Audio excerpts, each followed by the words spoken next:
in this situation, it's as much about keeping up with the band as it is with them keeping up with us anyway. Yeah. There's a certain level where Josh and I are the bosses, but musically, we're all equal. It's a collaboration. Yeah, and everybody involved in the recording was producing the recording. I believe in dreams and second chances. I believe in holding on to hope. So why don't you? Hello, I'm Joel Stewart. In November of 2024, Jane Gowan and I had the privilege of joining Skydiggers as they began work on a new album, Dreams and Second Chances, at the Tragically Hip's Bathhouse studio. Over 5 November in Ontario days and nights, 14 new songs were introduced to the Skydiggers catalog. I will always sing for you, 'cause that's just what I do. This is Employee of the Myth. Today's episode, Josh and Andy, song by song. I wanna do this right, so why don't you? How come I feel like such a fool? I believe in dreams and second chances. I believe in holding on to hope. So why don't you? And now, Andy Maize and Josh Finlayson, OG Skydiggers.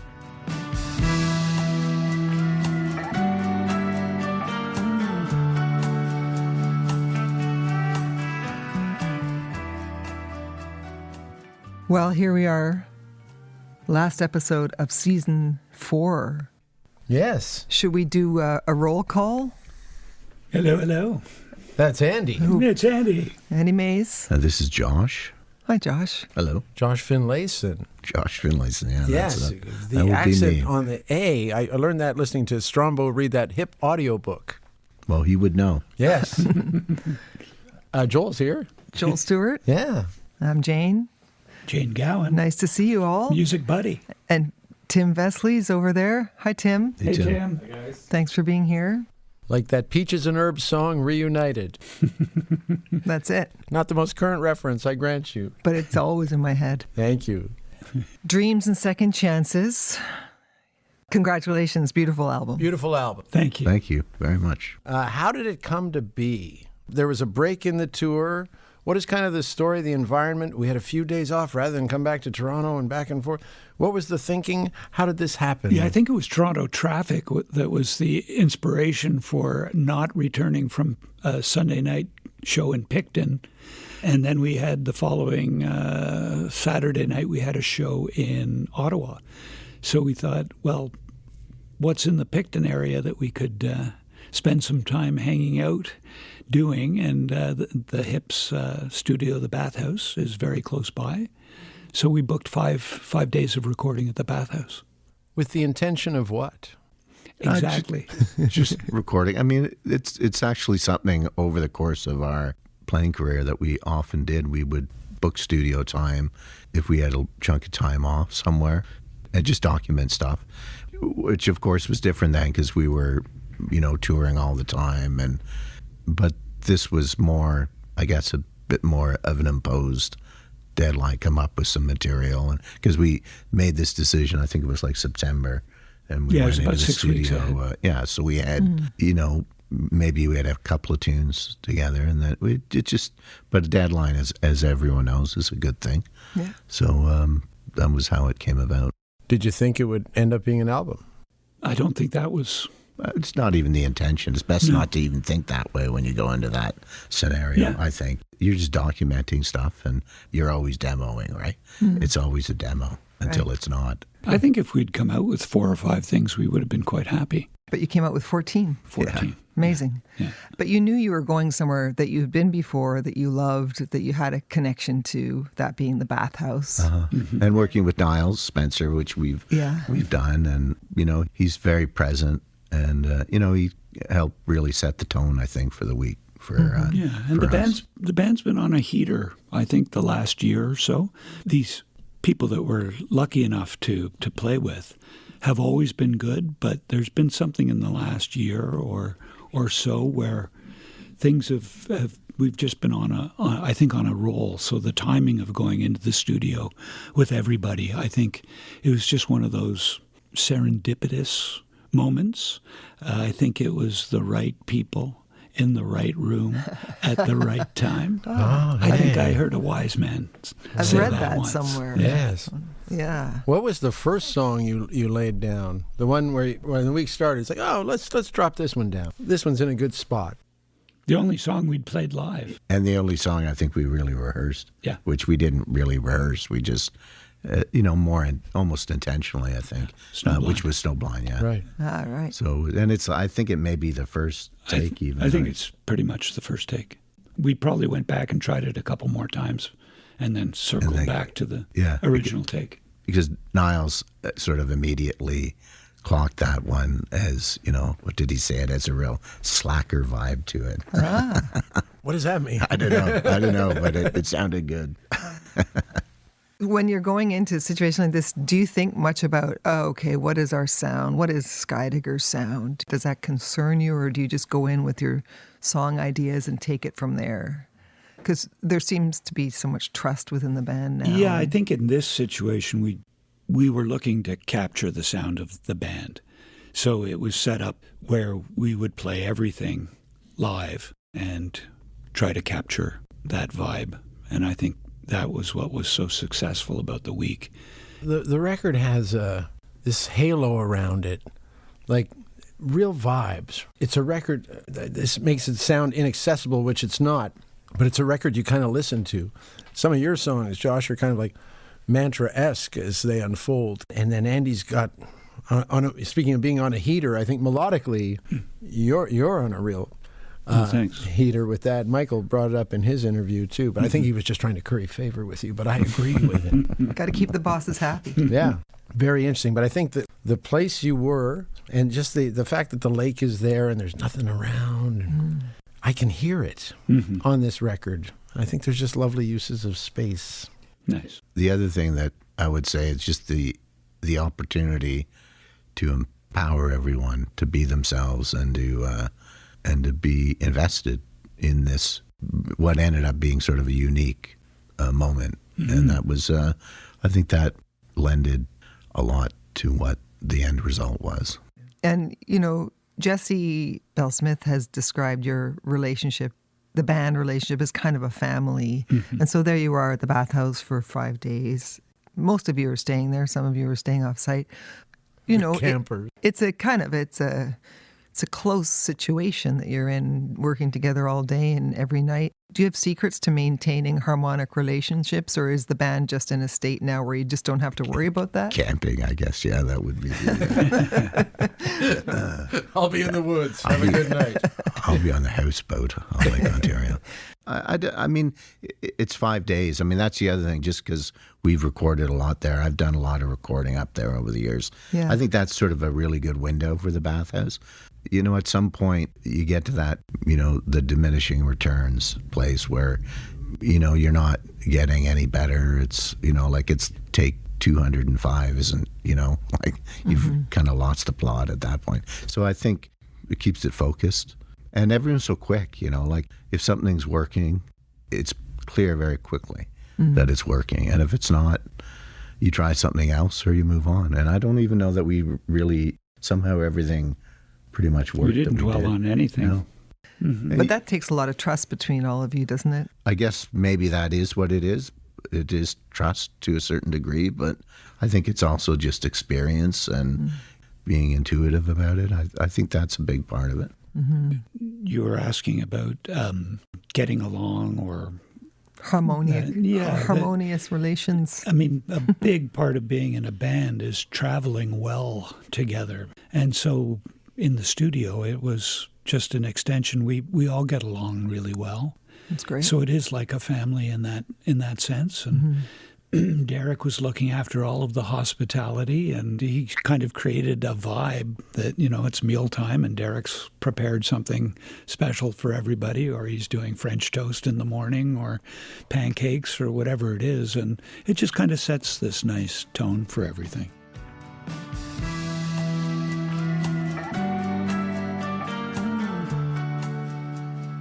What was the second tune you dropped down? I don't remember.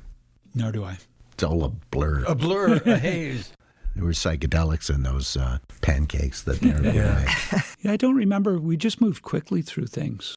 I think what Snowblind did was set up this momentum of just moving through ideas. And, Josh and I would go into the area in the kitchen, the little lounge area, and play a song acoustically for everybody. And then everybody would go into their positions.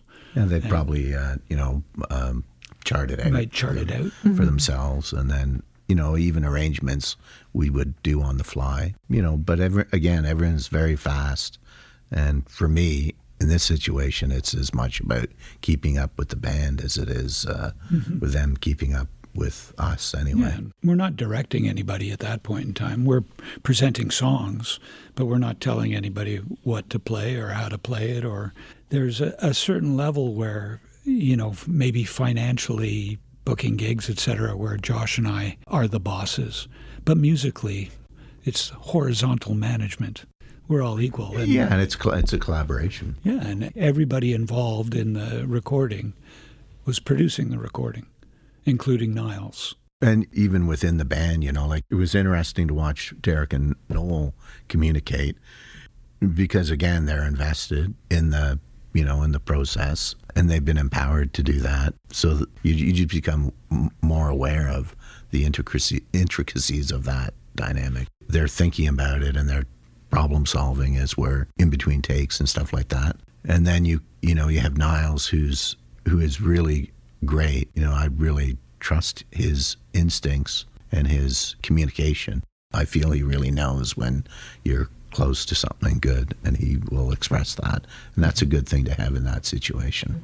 You can feel everybody's and hear everybody's different personalities in there. And, that's great. And also you have multiple songwriters, obviously the two of you, plus Jesse Bell-Smith, Michael Johnson. Yeah. And you co-wrote some songs, Josh, with Tom Wilson and Jim Bryson. And Tom's son, Thompson. Tom and Thompson. Maybe we should get to the actual album and go through track by track. Sounds great. Let's start with the title track. I wanna do what's right, so why don't you? How come I feel like such a fool? I believe in dreams and second chances. I believe in holding on to hope. I believe in dreams and second chances. Do you? Do you? Do you?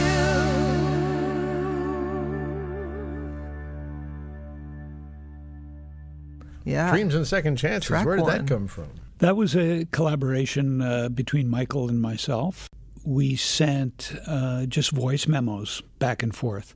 Michael had a chord sequence. I think he actually wrote that on the guitar, which for him was, Oh, wow. I think maybe it's one of the first songs he's written on the guitar. Nice. Because he usually writes on the piano. Kick him out of the piano union. Yeah. And so he sent me an idea, and I worked up a melody and lyric to it, and then we worked up an arrangement. And There you go. They say every picture tells a story, and I think every song tells multiple stories. But are there second chances in particular that you were thinking of with this song, Andy? Maybe not even consciously, but coming out of the pandemic placed a lot of pressure on people in general and in relationships in general. And I think that was sort of on my mind about the pressure that it was placing on relationships, and I think we're still now seeing the fallout from the pandemic as it's affected, young kids, relationships, older folks who were isolated during the pandemic. Yeah. I think that there was a real fallout from that. So I guess I just wanted to put a hopeful spin on that we can have dreams and second chances. Yeah, that it's not too late for that. No, for those. It's things. never too late.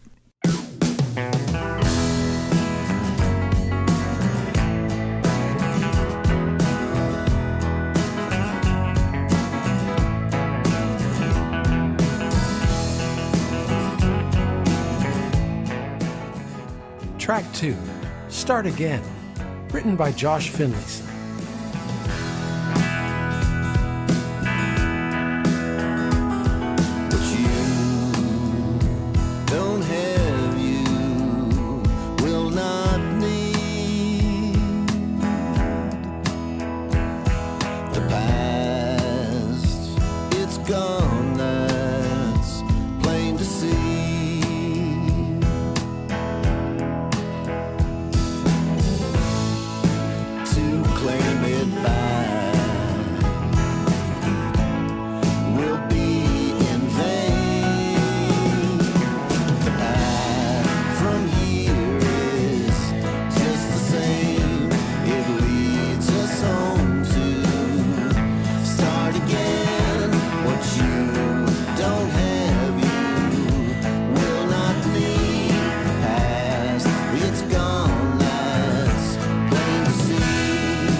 My mother-in-law, Ruth, my wife's mom, turned 100 this year.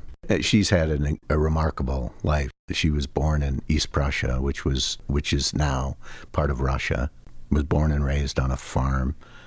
And at the end of the war, winter of 1945, she and her sister and her mom and her dad had to flee as the Russians were coming in. And they ended up, that unto itself was a remarkable journey, and they ended up in West Germany near Hamburg. And at the time, no one wanted, even within Germany, no one wanted refugees. They were forced to put up these people. It was just a shitty situation. And she had an uncle, her mom's sister married someone, and they ended up in Ottawa. So they were sponsored by them, early 50s, and came over. Anyway, so that's just a little background to her life. And she ended up getting, I think around 1960, she got a little bit of money from the German government because she was a refugee, and they were given a little bit of compensation. It was not very much, but they had a cottage, and with that money, she built the cottage, which is really kind of her place. She loves it there and still goes up there every summer. And one summer, I was we were driving back to Toronto. The cottage is in Quebec. It's north of Ottawa. And, I was sort of scrambling to get stuff into the car. And she said, what you don't have, you won't need. It was sort of like the refugee mantra, just take what you need and, whatever, man. I love that line. And that's where it started. I guess the other thing was that she was turning 100. What do you give someone that turns 100? And I haven't even told her this story yet. I'm assuming she's probably not going to hear the podcast, but maybe I'll send it to her. But did you play her the song? Not yet. I will, for sure. Oh, you might want to get on it. Yeah. The gag is that she's going to outlive us all. What I will say, I remember, playing it to Andy, and it kind of had, to me, because the first part of it is like Echo and the Bunnymen, has that major minor, it's like the killing Killing Moon. Right. It had that sort of feel to it. And there's lots of songs like that as that switch to it, and I like that. But what happened when we were recording it was it kind of evolved into something else. And in the end, it kind of had this, to me, it had this sort of band vibe to it, which I really loved. You mean the band? Yeah, the band, yeah. And I know Andy was in the control room while we're doing it, and I think Aaron was suggesting some piano ideas to Michael while they're putting it down, and it really somehow really came together. And it's again, a great performance. It's a really good performance, and it wasn't at all what I would have expected it to turn out to be. 3, 4.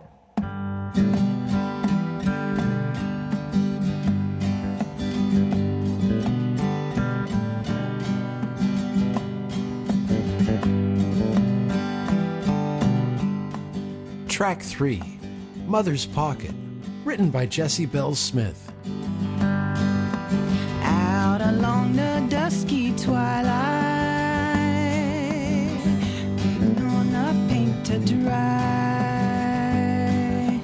Listen, there's a lonesome howling, waiting on a paint to die. Oh, put it in your mother's pocket. What is this you have to bring? Oh, close it in an empty locket with a broken promise ring. With a broken promise ring.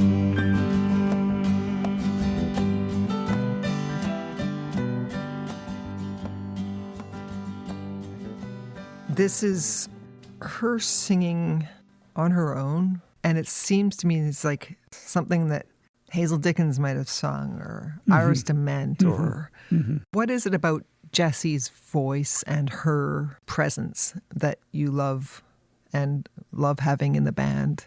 There is a timelessness to Jessie's voice. She sounds very contemporary, and she sounds like she could be from another era. It's just this amazing thing that she has. And from the moment I heard her voice almost 25 years ago, I felt like she could be Judy Garland, or she could be, who's a contemporary singer, Amy Winehouse. She just has the ability to wrap her voice around whatever she's singing and make it her own. Her voice is kind of a reflection of her personality, too, you know, like if you saw a photo of her with her scarf on, you'd think it's 1944, you know, like she is a very timeless Yes.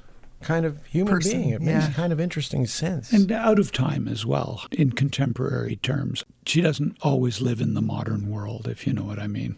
And this song, you know, it's a superb band performance, including Jessie's vocal. That is the way it was recorded, the way you hear it on the album. It's a completely live performance. Wow. I wanted to just add something because I this is purely my own theory, but Jessie's great-grandfather, maybe great-grandfather Frederick Bell Smith, was a landscape painter. I think he was English.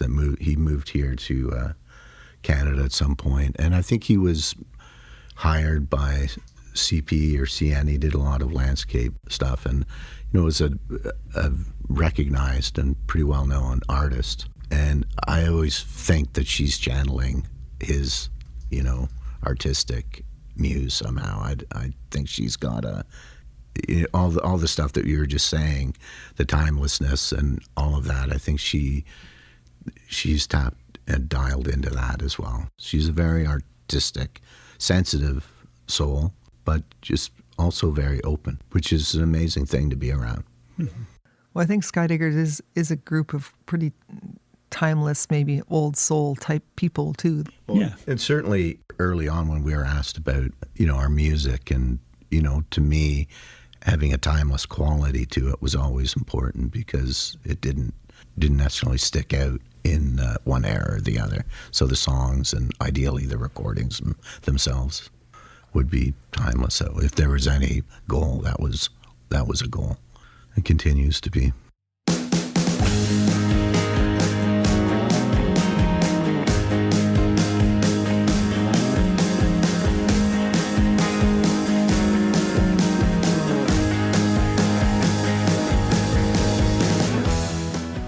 1984, Snowblind, written by Josh Finlayson.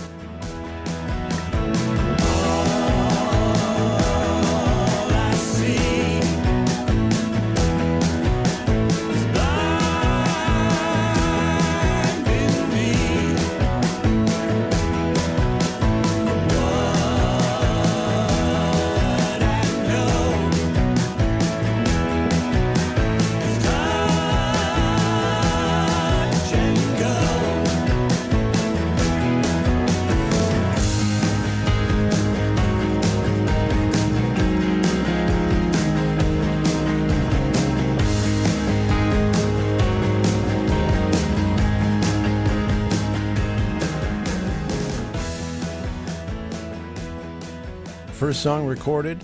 For old school Skydiggers fans, this is kind of a bit of a shout back to the old days, I think, sonically a little bit, would you say? Or do you feel that way at all? Maybe, yeah. I mean, you know, what I love about it is just the three voices singing throughout it. It's a lot of fun to be a part of that sound. Mm-hmm.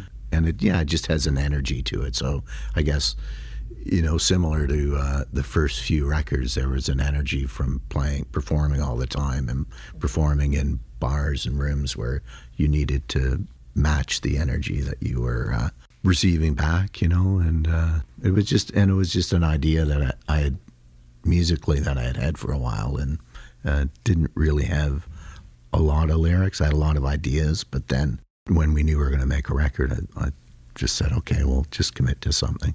I mean, that, you know, it was probably 800 verses and as many different ideas, and it's just like, okay, just fucking choose something. Exactly. Well, that's the interesting thing about, you know, when you're writing something on a couch and oh, I need another verse, or I need to be more and when you hear it sometimes when you get a band behind you, it's like, actually, I'm good, you know. And in the end, there's only two verses. The first and third verse are the same, and so yeah, that old trick. Yeah, I love that trick. Yeah.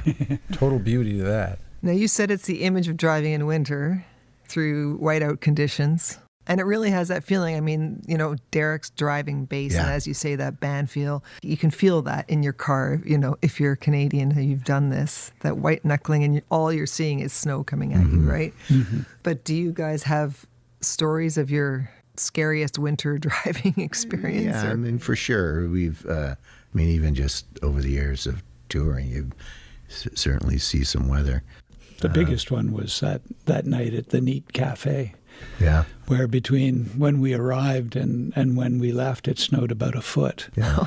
And so we had to get pushed out of the parking lot. There was just a slight incline. And then we had to be in Ottawa. We had a gig the next night at the National Arts Centre, but we had said we would do morning television. Oh. So we drove to Ottawa from Burnstown, which is near Renfrew. Normally like a 30, less than an hour drive. 45-minute drive. We drove at about 15 kilometers an hour. You couldn't see the road. You could guess where it was. And were you all in one vehicle at this point? We were in two vehicles. Two vehicles? Without snow tires. No. Well, I definitely had snow tires, but they were minivans. Oh, were we in minivans? Oh, okay. We were in two I just minivans. assumed it was. No, there were no. It was my own car. No, it wasn't. Well, this explains it all now, doesn't it? Yeah. Sliding away. There's also something about, you know, there's something very mesmerizing about, you know, when you're in a car and the snow is coming at the windshield, and it's almost like tripping at some point. It's so hypnotic, and that, you know, that was also part of it. It wasn't just the on edge part of it, but that element of those types of scenarios. I do have a very distinct memory of being young, probably teenager, and driving back with, I don't know who was driving, but just the image of the car's lights and the snow coming through, and I felt like I was on acid, you know, like it was a strange feeling. Or when you try and put on the high beams to see better, and it makes it suddenly it makes it so much worse.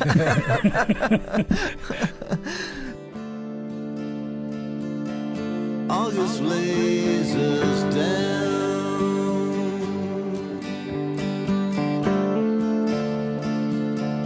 in its golden fields.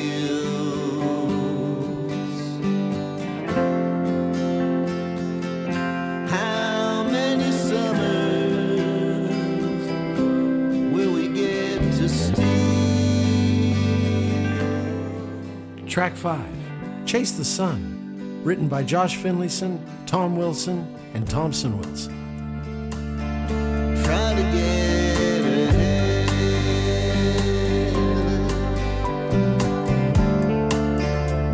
before the ground goes cold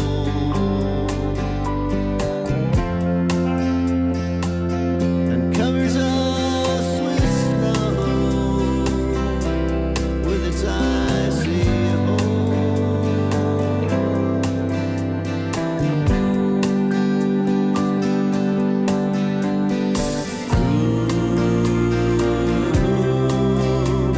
Here we chase the sun.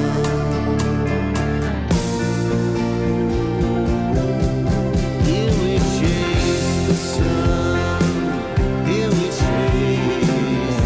Here we chase the sun. Waiting for our time to come. Here we chase the sun.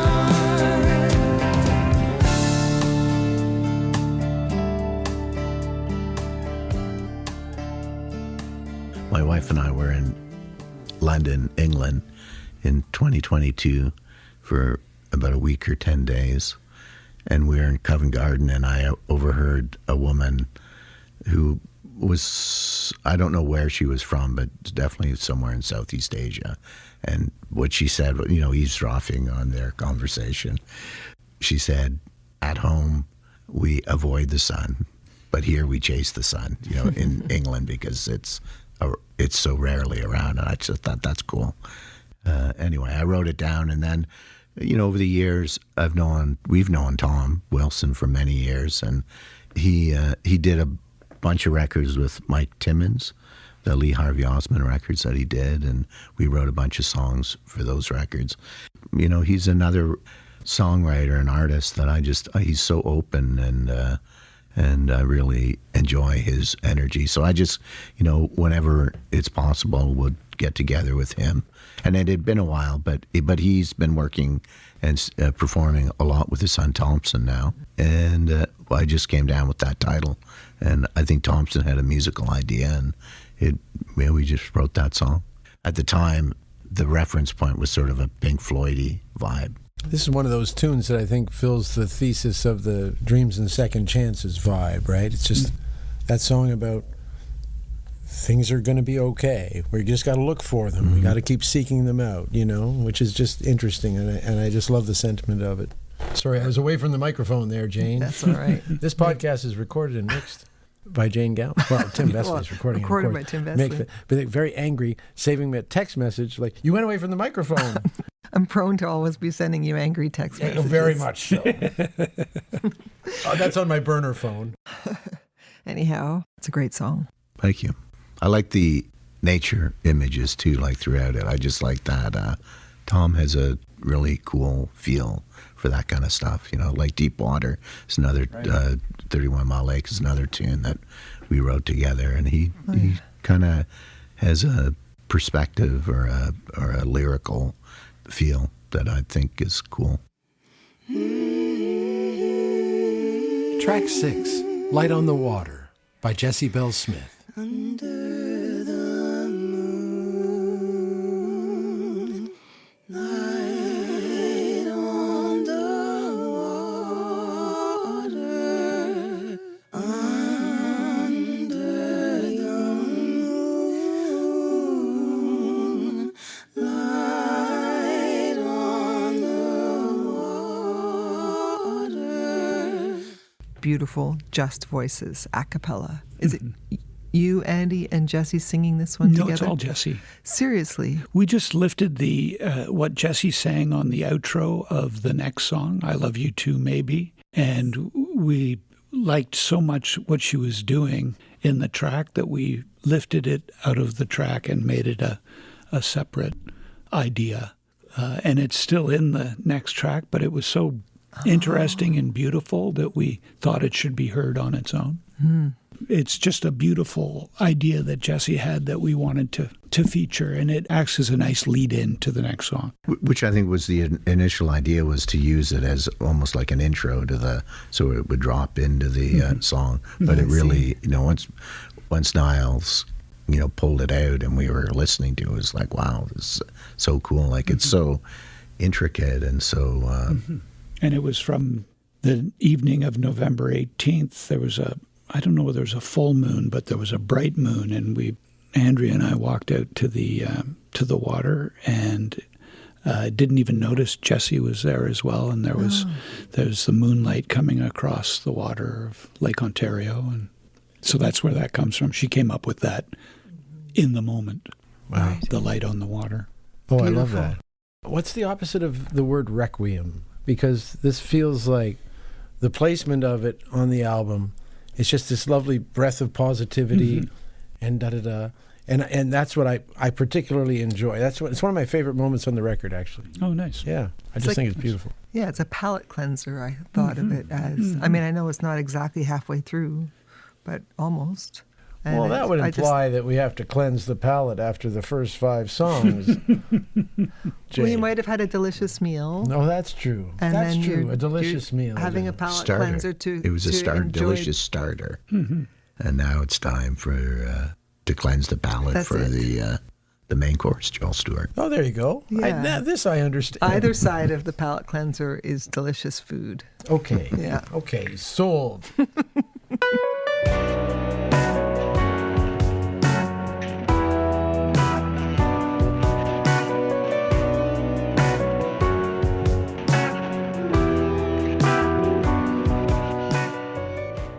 Track 7, I Love You Too, Maybe, by Andy Maize and Michael Johnston.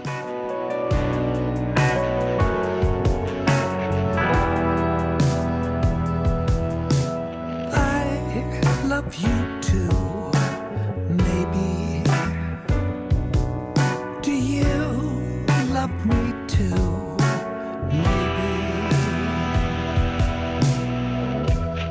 In this room full of people, I feel so all alone, full of doubt. Push your head, mouth full of dirt, heart full of hurt. I taste the words. I wanna love you from the inside out.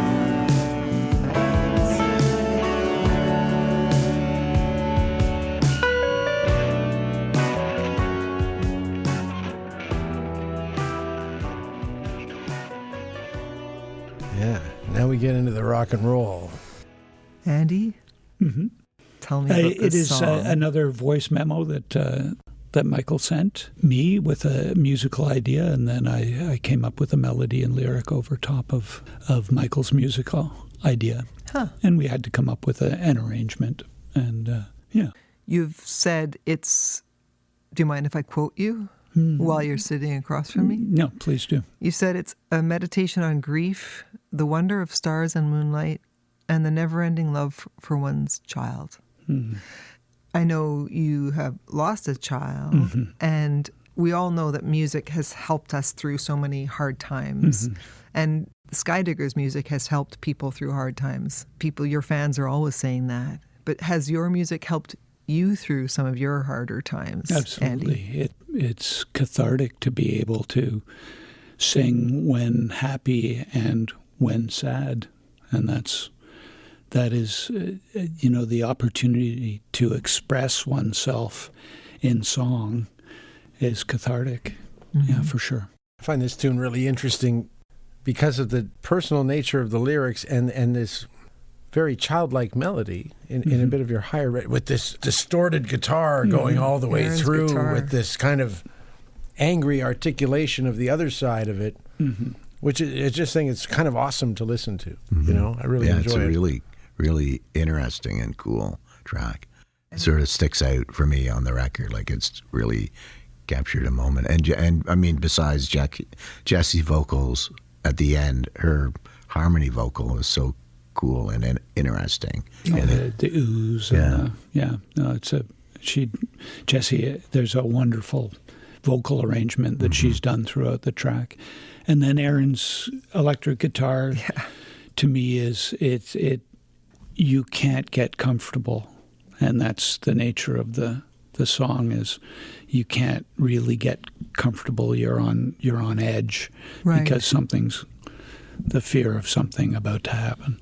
And then Michael's keyboard part kind of is a counter to me. Yeah, it's to very Aaron's. gentle, yeah. It's gentler and more upbeat. So maybe it's kind of the other shoulder saying it'll be okay. Yeah, I don't absolutely. know. Just that keyboard riff that Michael does it's really da da da. Yeah, it's beautiful. Yeah, really is. Couple more questions. Maybe. Why maybe? Well, I'm putting together a couple of ideas there, and that often happens. It's not. I rarely write a lyric that is one complete thought. I'll have a notebook with lines that I've heard or read somewhere, and I'll sometimes just pull something. And that was from a phone call that a friend had at one point in time, and I think somebody said "I love you" on the call, and then the other party sort of hesitated. But it was actually kind of a funny story. Okay. So good. Total commitment. Yeah, yeah. Total commitment. Well, I would be a little more explicit if I was 100% confident about the nature of the conversation, which I am not. So Yeah, you're sort of second generation or third generation away from it. Yeah, I'm a little reluctant to. Yeah. Fair enough. I respect that. Yeah, but it was a funny story. Okay. Well, I'm glad. Yeah. Is it you or somebody else at the end referring to Cassiopeia? Yeah. Can you talk Well, about Andrea sees people in the stars in the. your beautiful wife, Andrea? Yes. And what do you call the formations of stars? The constellations. Constellation. Yes. Yeah, we got it. She sees the energy of certain people, family members in the stars. Oh, wow. Oh, wow. Yeah. So Cassiopeia is one of them. Is one of the constellations. What do you call those things? Yeah, exactly. Oh, yeah. Well, Springsteen has that in a song, a long time coming. Through the arms of Cassiopeia, or the sword of Arians. That's Cassiopeia. Got it. It's coming back to me There now. you go, Northern Hemisphere. Yeah. Beautiful. Thank you for picking up on that.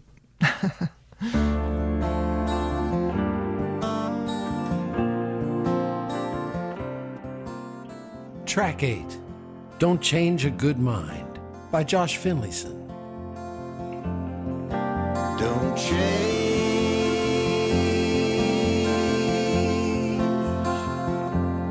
a good mind.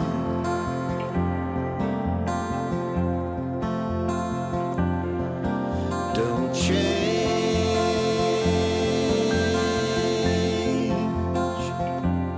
a good mind. Don't change a good mind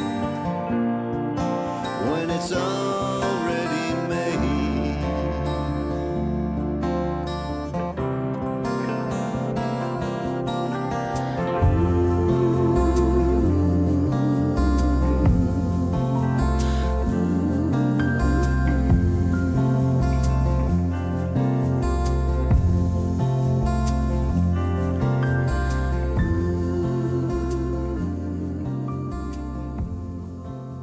We were just talking about, Andy was talking about something he overheard on a phone call.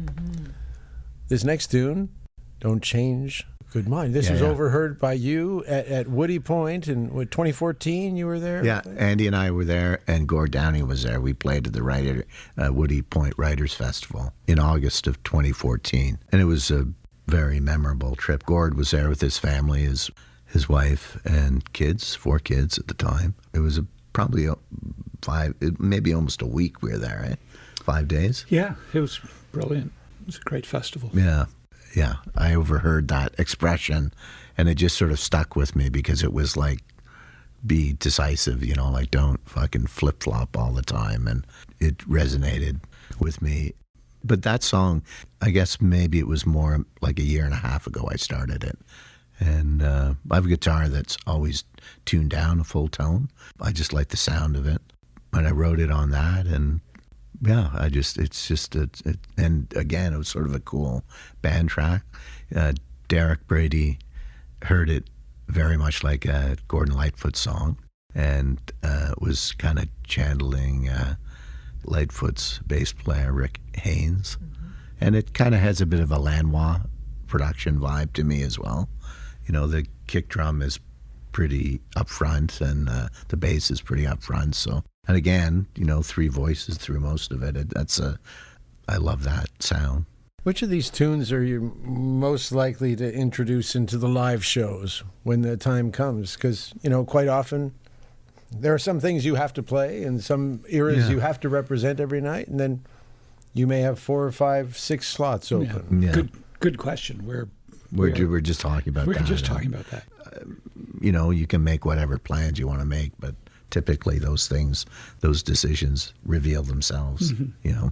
Snowblind, potentially, because we've already played it a few times, has already made the cut. But yeah, we'll see. We haven't actually played those other than the recordings. We haven't played other than Snowblind. We haven't played those songs with the band yet. We haven't even run through them again. So I think everyone will have to sort of relearn the songs. So at that point, then we'll start to rehearse them and make a decision about which ones we'll play live. Well, I think this one would be great live. I just think it has this lovely slow build. Oh, this Don't song. change a good Oh, one. okay, Yeah. cool. Yeah, and I think the 3 voices. Nice. Well, that's cool. I had that line for a long time, and then what did I want to say along with that? And, it took a while to sort of commit to what I thought would work or what felt good. So, and then I know, because the other thing I mentioned, the Lightfoot reference, it actually was very much a tip of the hat to Seal Rail Blues by Gordon Lightfoot. Oh, nice. If you know that tune, he does a high pitched falsetto part. That was cool that Derek sort of, whether consciously or unconsciously, picked up on that.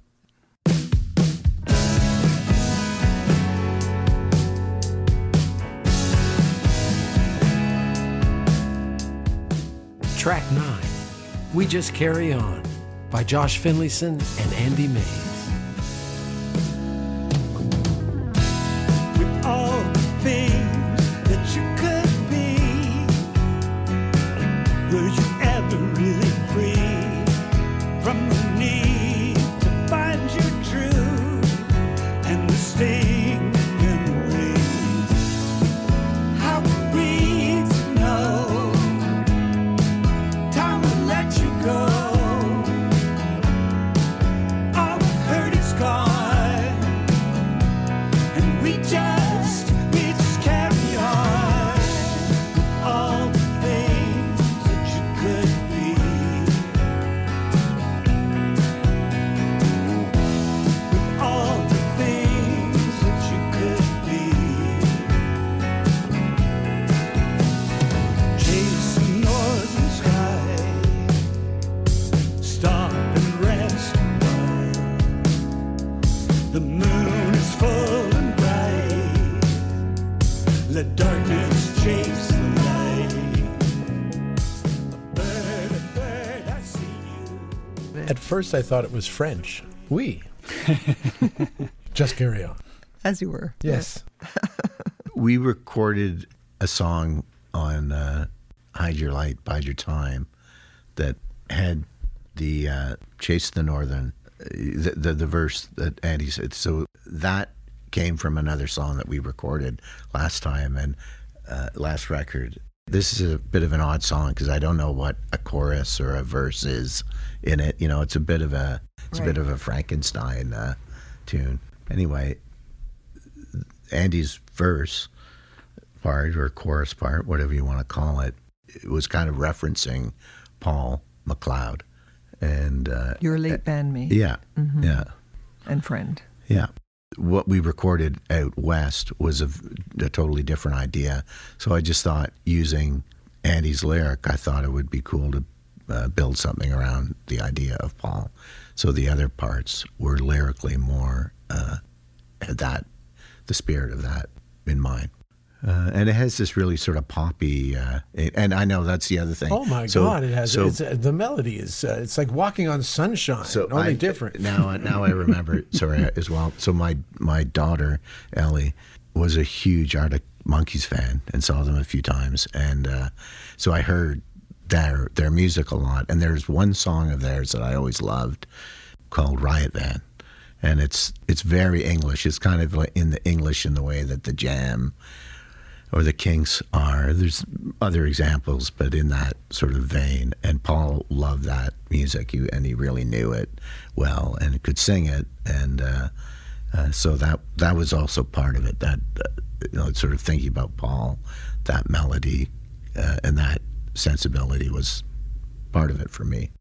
Paul McLeod was quite a talent. Mm-hmm. What is it that you miss most about him as a bandmate and friend, and so much a part of your music for such a long time? I've never met anyone smarter than Paul, and with the ability to process and retain information, including humor. He was a very funny guy, a huge Norm Macdonald fan. Oh, wow. Before I got Norm Macdonald. But he was also a wonderful musician, and he just lost his way.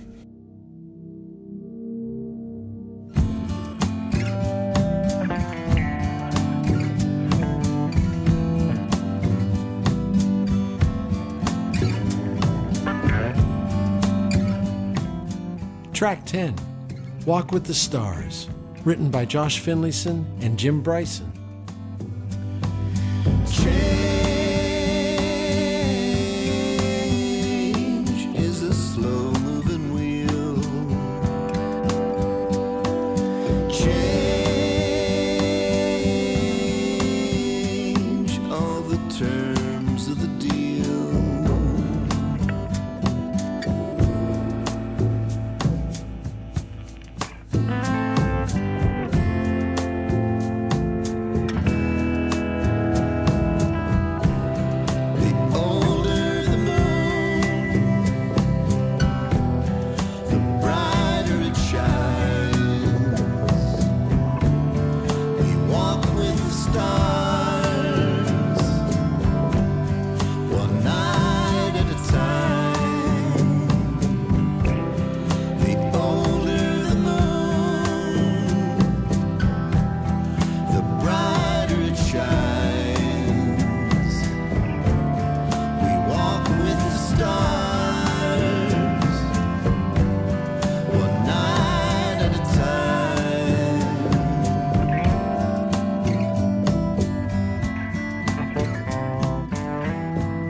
So Jim lives in Stittsville, Ontario, which is not far from our cottage in Quebec. And we've done collaborations with Jim over the years and been a fan of his.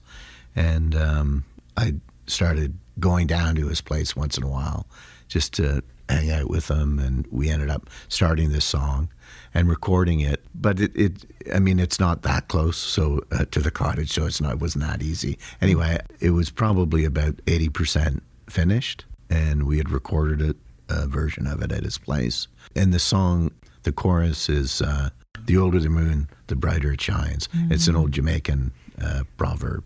It's said in that great patois, I won't try and don't do it. Don't do it. Don't do it. Our listeners can imagine it. Anyway, it's just that I love the expression and the meaning that, people with age have experience and often can, that's the gift that they can share with younger people. Mm-hmm. And I like that image. And then when we talked about doing this recording, I didn't really have a second line that I liked for the chorus. And then I thought of, Jim and I, we kind of reconnected after Gord Downey died, and we hung out a bit and did a little bit of writing, but we both kind of shared a a connection with Gord through music. And so I thought of the second half of the line, "We Walk with the Stars, One Night at a Time." And I thought that was a cool reference to our shared connection with Gord. I like it because it's not all about the passing of Gord. It's just like, hey, thinking about you right now, right? Yeah. And it just fits in the context. And yeah, it just sort of it fit lyrically, and with the proverb, the Jamaican proverb, it just seemed to. And it's one of those things that sometimes you have an idea, and you have a placeholder, something that you don't like as much in a song that it sort of bugs you, but you can't find. And then one day it just appears. And that's a cool thing about songwriting sometimes, is that you just have to be patient sometimes, and it'll come. Nice. Attracts me like a rutabaga. That's right. Didn't Jim Bryson get Dave Hodges' Powder Blue Hockey Night in Canada jacket? He could well have, yeah. I believe I've heard that, which is kind of awesome. Yes. He's a really interesting musician and songwriter, really very talented and unique. I would say, underrated. I don't know if that means anything, but I remember you talking about the show on the Michael podcast, the show in Ottawa, the couple of shows at the NAC, and Jim joined us. That was kind of cool. He just has an interesting impression of moonlight, I would say. Nice. Yeah, if I can stay on the night sky imagery. But the opening of that song almost sounds like it could be off of Coke Machine Glow or Battle of the Nudes or something, which are both albums that you worked on, both Gord Downey's solo albums. Yeah. When we started recording that, I remember we were sitting in, maybe listening to a take. We were in the bathhouse, and there was Niles, who produced the Away Is Mine record that I did with Gord, which ended up being the last thing he recorded. He had a vinyl copy of it sitting there, and I was just talking about the song and feeling very connected to him in that moment, but also kind of very emotional. And Niall said, "Yeah, it feels like it could be a Gord song," which was great. So yeah, a little tribute and acknowledgement, and being there with everyone. Again, that was a sort of moving and powerful feeling for me.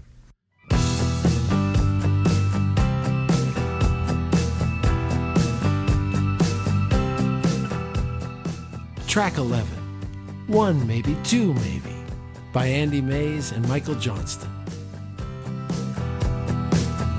Maybe two, maybe three, maybe four. 5, maybe 6, could be 7 or more. I'm watching the waves rolling up on the shore.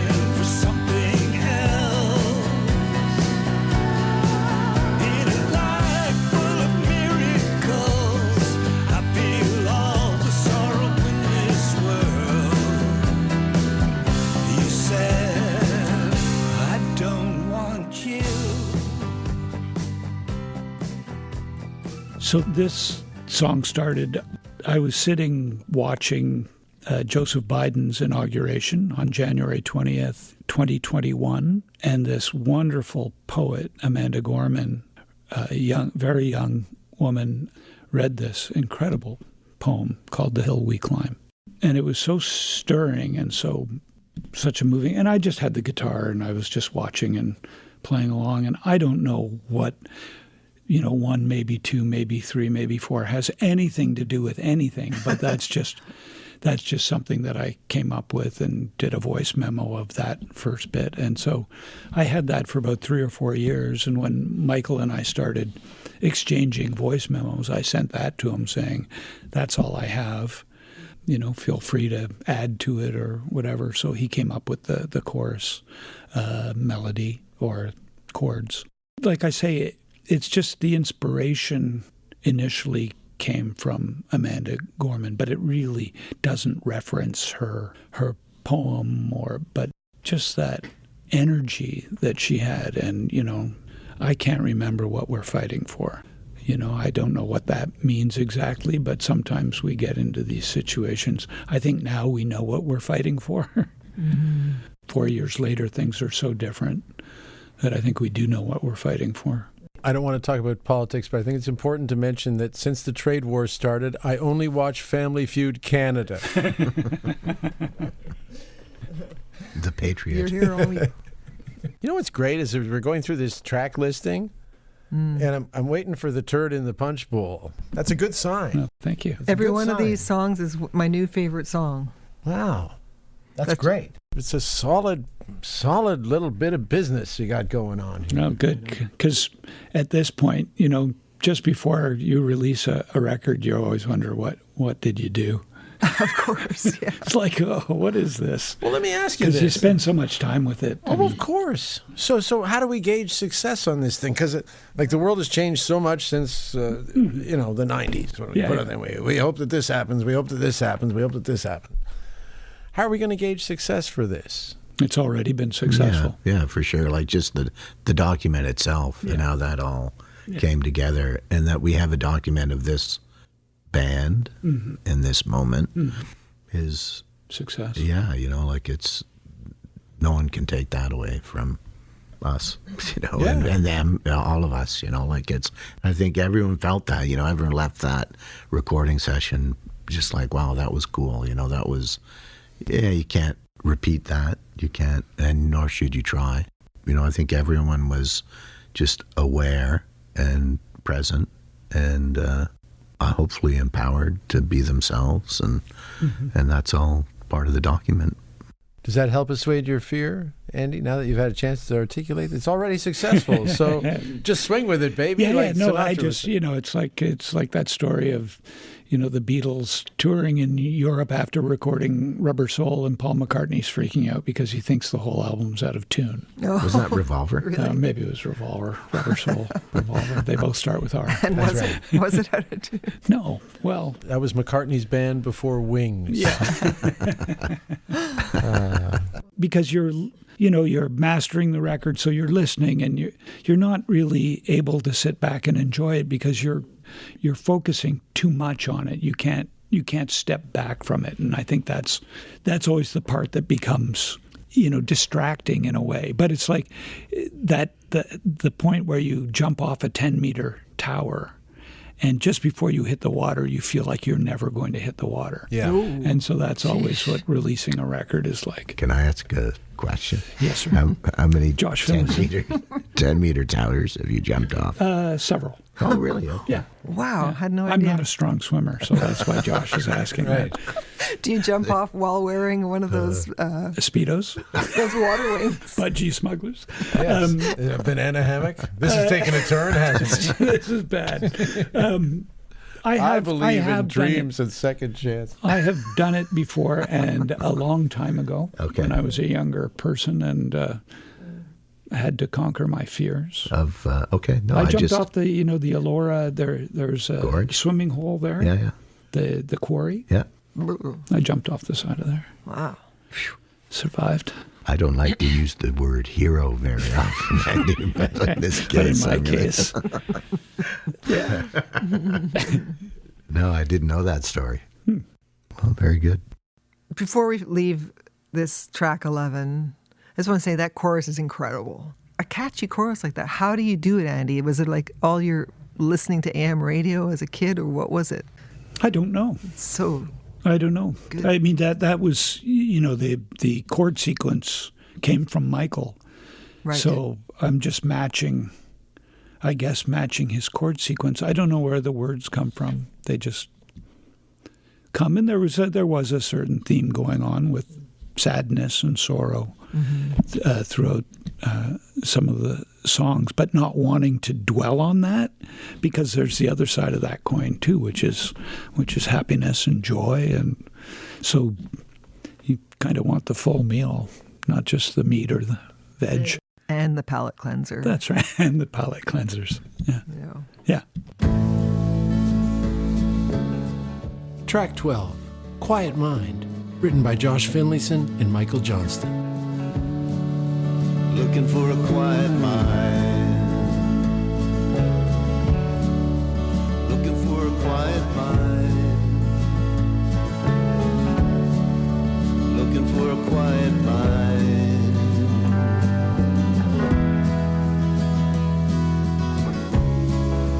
Wisdom comes slowly.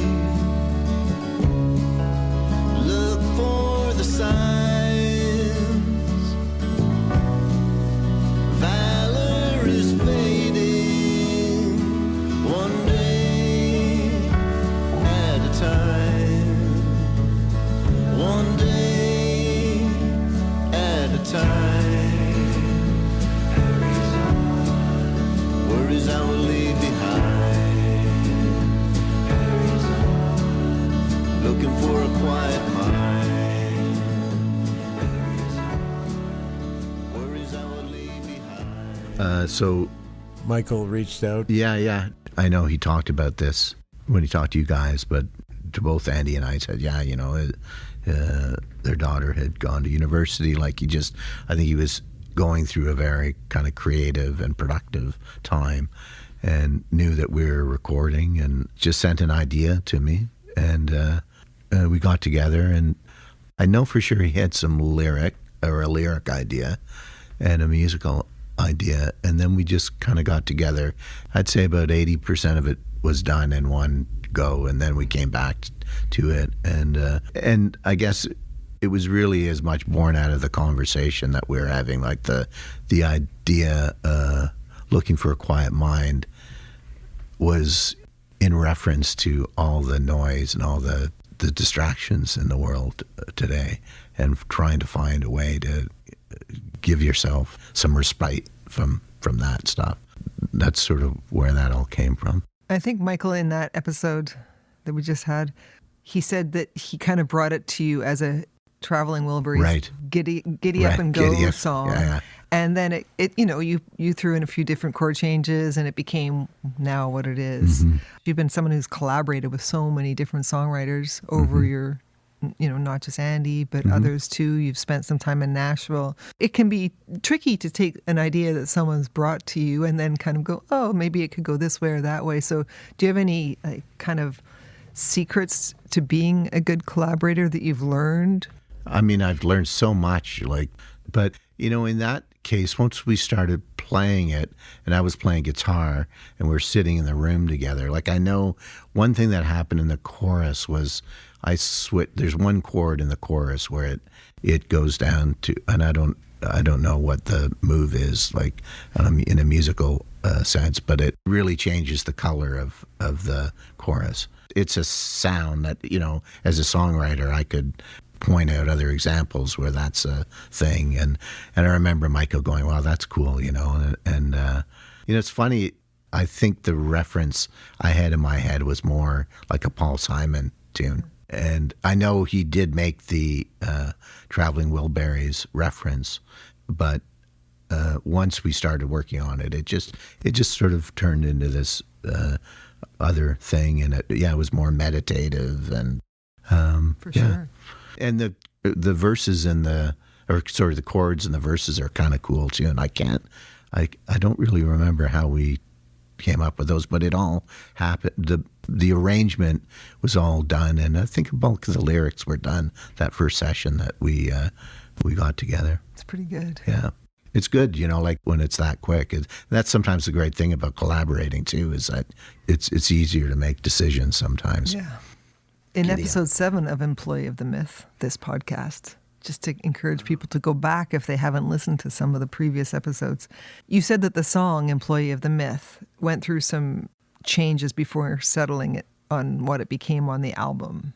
And you said that was a good sign that the song can work in different ways. Mm-hmm. So that made me think about this song, but also, is the sign of a good song one that can be interpreted in different ways or being played in different contexts, like around a campfire or by a symphony orchestra or a hard rock band? Or you know. Yeah, I mean, maybe it is. I mean, I know in the example of Employ the Myth, like many songs I write, I want to do them like bluegrass songs. And that was the original sort of vibe of that song. And when we were at West, I remember starting it like that. And then it evolved into, I mean, I think the reference I remember at the time was the Who to Mama's Got a Squeeze Box, but which is that feel is it's not unique to that Who feel, but that's how it ended up, and I think it works well, and it's fun to play live. Another one that's fun to play live, you know, and yeah. So this, I mean, but to answer your question, potentially, yeah. Can it be a reggae song? Can it be a country song? Can it be? And I think in a lot of cases, yes. The answer is yes. But not every song's meant to be a reggae song, and doesn't mean it's any less of a song. I don't think. He's wanting to do the patois again. Don't do it. Take Me Home, Country Roads. Pretty good reggae cover. Yeah. Tips of My Fingers. You know, I think it's an old country song, but there's a great Desmond Decker version of that song, which is very cool. It's very ballady, but it's done. It beats sort of blue beat or rock steady kind of feel to it. It's very cool. The day we were recording this podcast, of course, the Who has fired Zach Starkey. Did you read about this? No. That's the last straw. Wow. It's like, after all these years, get this guy out of here. Anyway, Really? Very strange. Yes. That is very strange. Yeah. I thought they were kind of winding it down. I thought so too. So Like, to fire, making to fire personnel somebody, changes. yeah. So like, are you guys still a band? Yeah. What the hell? Crazy. 2 days after this interview was recorded, Zach Starkey was reinstated as the drummer for the Who. You are now completely up to date.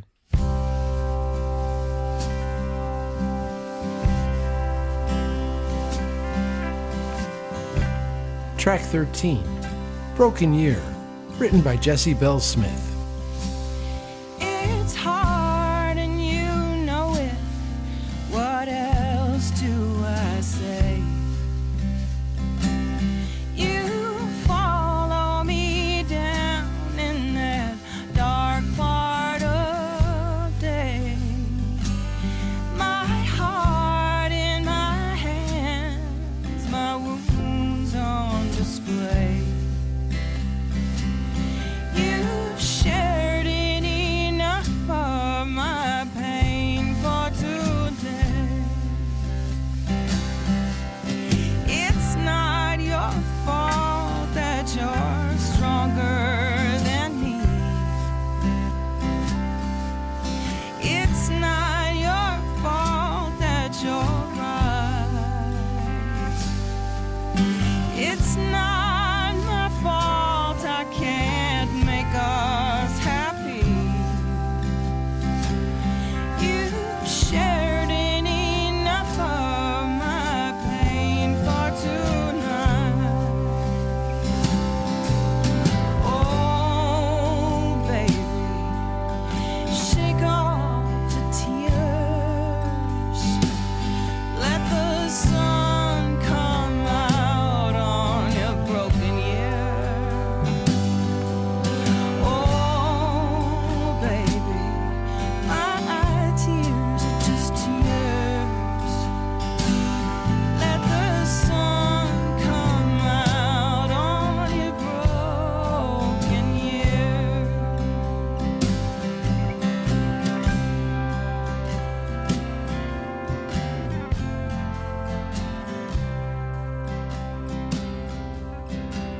Holy moly.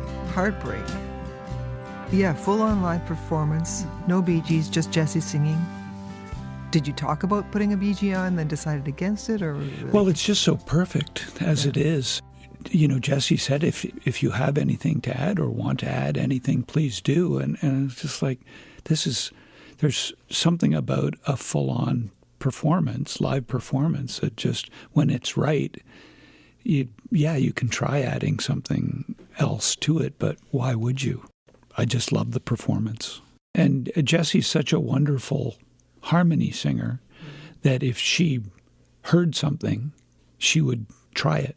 And so the fact that she didn't feel it necessary to add anything to her live vocal to me, it was a bit of a sign. Well, it's good as it is, you know. As you guys know, a big part of being a musician is knowing when not to play and when not to feel that you have to either insert or assert yourself, that it's okay to just be there. And it's a beautiful performance. And I know that when we asked Jessie if there was any songs of hers that she wanted to perform, that is the first song that she proposed. And it was so beautiful that at the session we said, anything else? And that's Mother's Pocket was the second song that she had. Just in her pocket? In her pocket. Yeah. Yeah. There's this little keyboard part maybe in the background that I thought, could that be a horn part? Were you tempted, Andy Maize, trumpet player, to put some trumpet in? No. Okay. No, I think, and is it the kind of the pump organ? Oh, maybe that's part what it is. Yeah. But you held off on adding trumpet on this album in general? Yeah, for some reason they're just, the trumpet finds its way in when it's sort of invited, and for whatever reason it didn't find its way into any of these songs. And also after Hide Your Light, Bide Your Time, with having Daniel Lapp play on that record, it was like, let's talking about cleansing the palate. let's not have Andy playing on the next. Yeah. Gotcha. Because Daniel's he contributed such fabulous parts too. His parts are pretty amazing on that. Yeah. Come to My Senses, especially. I do play trumpet on Come to My Senses as well. Oh, that's right. You know that part that the little riff part. Yeah. Yes. I've enjoyed that part. Shout out Andy Maize. I got close to the microphone for that one. Yeah. Yes, hey, you know who's awesome and can do anything?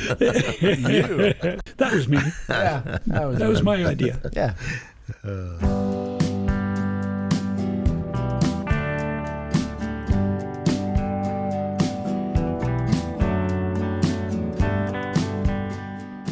Track 14, All Good All the Time, written by Andy Maize. All good all the time. It all goes by in the blink of an eye. Bite your lip, try to save yourself.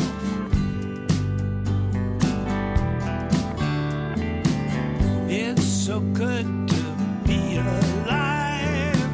It's all good all the time. Trust me, it's a hard habit to break.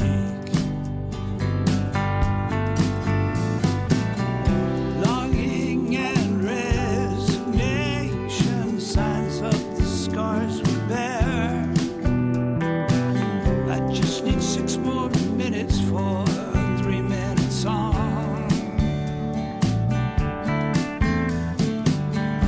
All good all the time. I might be drunk, so you should drive. Trust yourself, don't believe in any more lies. Longing and resignation, signs of the scars we bear. I just need 6 more minutes for a 3-minute song. Aaron.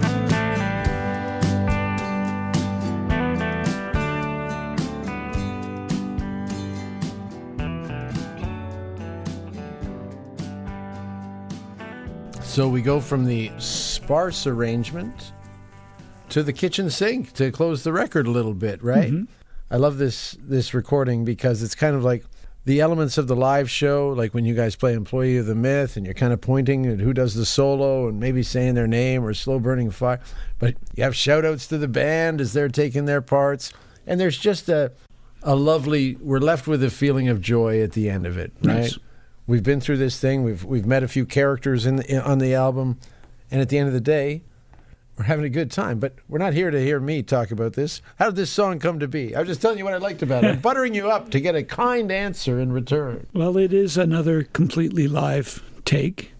yeah, it was just something I was playing around with and thinking about John Farnsworth as I was writing it. Farns, who was a friend to many musicians and worked for Cowboy Junkies and Blue Rodeo for years doing guitar teching stuff. And he, after we had seen him last June in St. John's, Newfoundland at Iceberg Alley, and he was always up.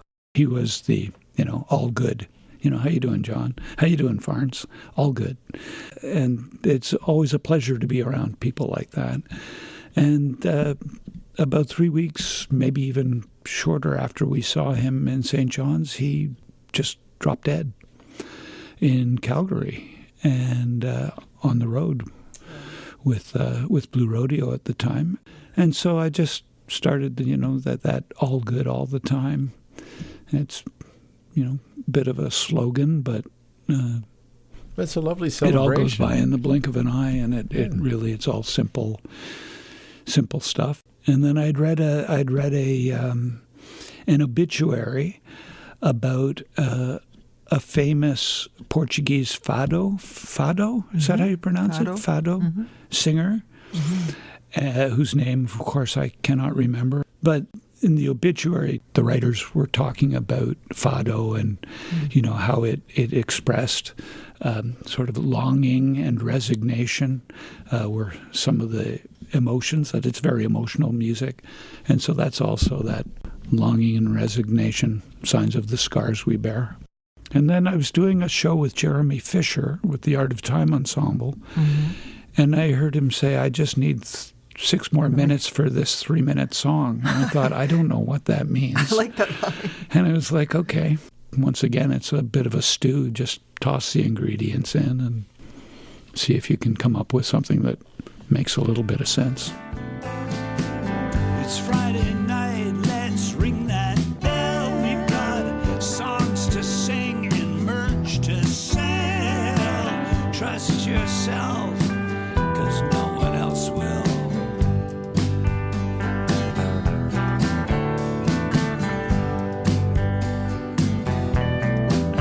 Whistling solo, Jessica Bell-Smith.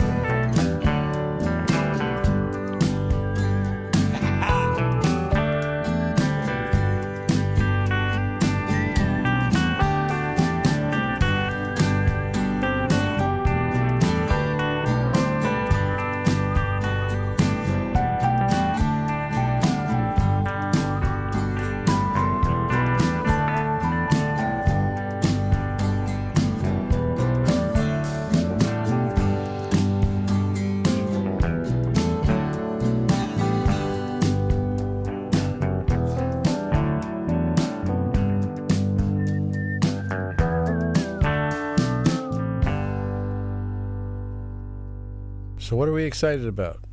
New albums out? The playoffs. The hockey That's playoffs. right. The Battle of Ontario. The election. The election, yeah. We're excited for people to hear this record. I think we're very pleased and surprised that this has happened. This wasn't part of the plan, and so it's great to have unexpected things to release and to talk about, and it really came about as a bit of a surprise. It wasn't on the schedule. The happy accident. Yeah. You guys are unstoppable music machines. That'll be the title of the next album. It's our biopic. That's right. Oh, yeah. Joel and I will work on The that Unstoppable Music Machine. That's right. Well, we'll be seeing you on the 31st at the concert hall. Thank you. Yes. I'll be at the show in Halifax on June 5th as well. Oh, nice. Oh, Yeah. nice. Great. Very nice. Yeah, we're looking forward to getting out and playing these songs live, actually learning them. Yeah. I got to say, incredible band. Everybody just took it up a few notches, and it was Absolutely. such a pleasure. And thank you so much for inviting me and Joel to be there for a couple of days and to see the process and the magic at work. Oh, it was great to have you there. Sit with you, listening to some of the playbacks. It was just a really amazing time. Nice. I sometimes feel like I'm not the failure my mother says I am when I have experiences like that. So thank you. Oh, you're welcome. Thank you, Tim. Thank you, Tim. Thanks, Tim. Thank you, guys. Thank you. Thanks for your music.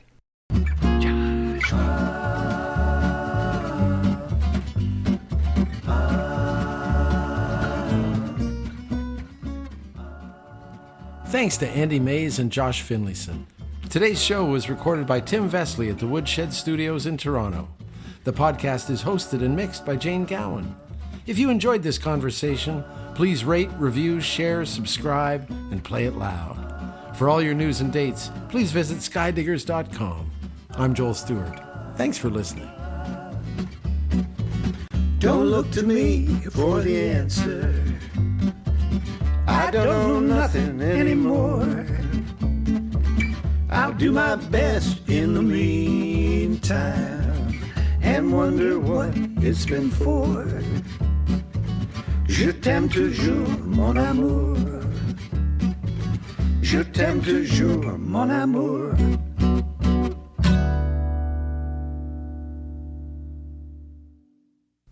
Anything else on that one? No, I think that's... Beep. Beep. Boing. Boing, boing, boing, boing.